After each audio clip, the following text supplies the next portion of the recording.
বন্ধুরা বলেন তো এটা কিসের তরকারি? দেখেন তো, গেস করেন তো কিসের তরকারি।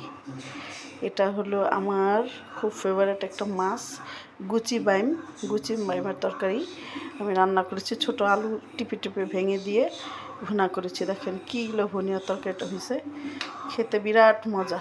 এই যে দেখেন, এটা আমি প্রথমে তেলের মধ্যে পাঁচফোড়ন বাগারে দিছি, তারপরে হলুদ দিয়ে দিছি। হলুদ দেওয়ার পরে যখন হলুদটা একটু পুড়ে পুড়ে আসছে, তখন আমি এই পেঁয়াজ মশলা দিছি, ওই যে 3 মশলা, হলুদ মরিচ ধনিয়া দিছি।